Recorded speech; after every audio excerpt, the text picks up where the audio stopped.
a little while ago. By the law of witches, when an apprentice turns 18, witch must leave for the human world. After a long period of wandering, she arrived at a small peach farm deep in the forest.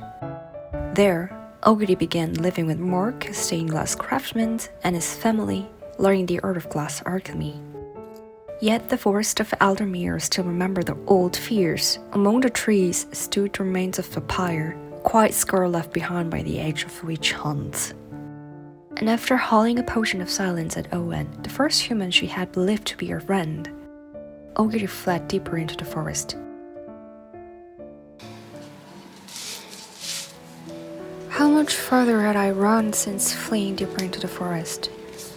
My breath grew shallow, and I slowed to a stop.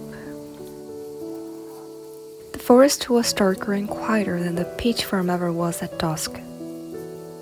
Tall birch trees stood around me, looking down in silence. The breeze, once cool, had turned sharp against the tip of my nose.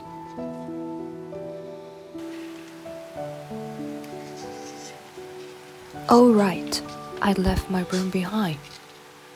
It's been a while, but I suppose I have this moaning circle. In the middle of the dark forest, the birch trees parted as if stepping aside, revealing a wide clearing where the full moon shone brightly.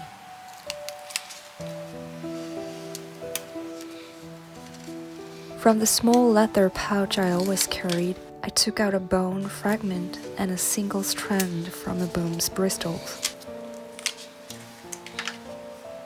I traced a large circle and a star shaped into the grass with the bone, then placed the broom bristle at the center.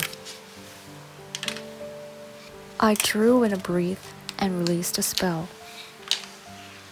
Light spilled from the white circle and the broom appeared at once. Looks like my magic hasn't gone rusty. Wow, was that magic? Then, without warning, a girl stepped straight into the circle. What are you? I raised the broom like a shield, my voice sharp. She looked even more startled than I was, stumbling over her words.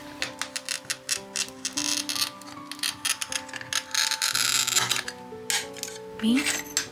Oh, I'm Sage. I live around here. You live this deep in the forest? This was the first human I met who stayed so calm after witnessing a spell right in front of her. So, you are a witch, weren't you? But it's not common for witches to come all the way out here. It's not common for a human girl to live out here alone either.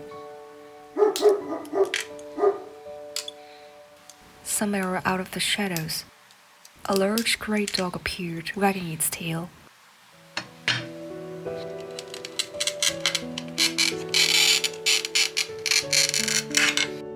I hesitated and took a step back.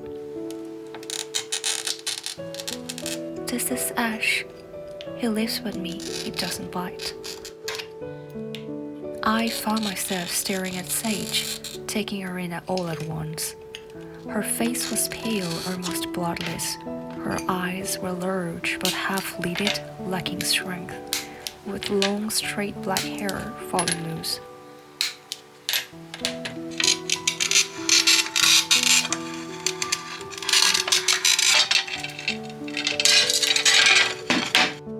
She was wearing a prosthetic leg, one shoe missing. Looking more closely, one of her hands was prosthetic as well. Perhaps because of that, Ash was the one carrying the basket heavy with grass. What do you know about the pyre up ahead? Oh, the pyre. Right, of course, you are a witch.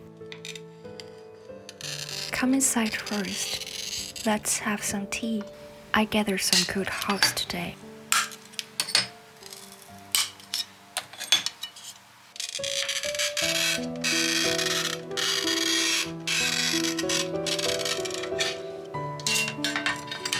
After walking just a little farther, a house appeared, one I was certain hadn't been there before. It had a tall, sharply pointed roof. Inside, the house was so dark that the moonlight seemed brighter. A rocking chair sat near the hearth, and tall stacks of botanical books lined the walls on either side.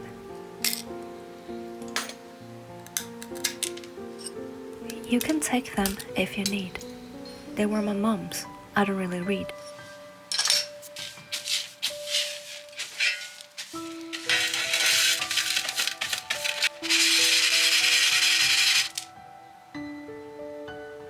Behind the books, horror specimens were framed and mounted on the walls. Did your mom make this too? No, I did. Impressive. It felt exactly like the botany professor's office back at the academy. I sat by the fire as Sage brought over warm tea. She sat across from me, and Ash settled between us, paws neatly crossed.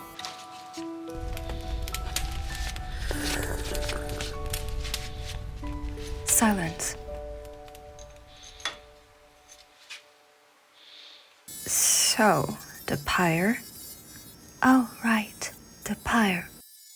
Sage took a sip of her tea and began speaking quietly. About 100 years ago, when neighboring countries officially declared the end of the witch hunt, Eldermere, hidden deep in the mountains, still held strong anti-witch sentiment. Every year, one or two witches who came here to train by chance were lured to what is now known as an old pyre clearing and bound to the stake. The only way to survive was to completely abandon being a witch and perform heavy labor for the village every single day.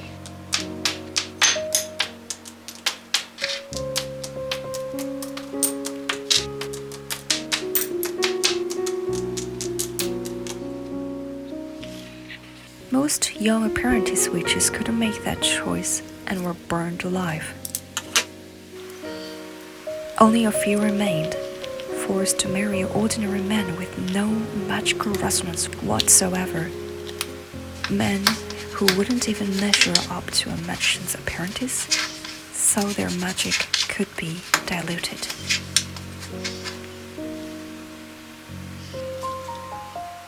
That's the story my mom told me. So, they don't burn witches anymore, right? I asked carefully. Sage lowered her gaze to the teacup in her hands. Maybe. At least not that I know of. Then why is the pyre still there? The only sound filling the room was the soft crackling of firewood in the hearth. Mom never explained that part, she said quietly. She just told me that if a witch ever came asking for help, I should give this to her. Sage went into the kitchen and returned with a small glass vial filled with the violet liquid. I didn't really believe her after she disappeared. And now that a witch has appeared right in front of me, I guess I don't have much choice but to keep her promise. In the darkness, the purple liquid glowed faintly, almost fluorescent. I brushed a little silver powder onto my fingertips and brought my hand close to the mouth of the vial. But the powder sank quietly. This was an antidote to the potion of silence.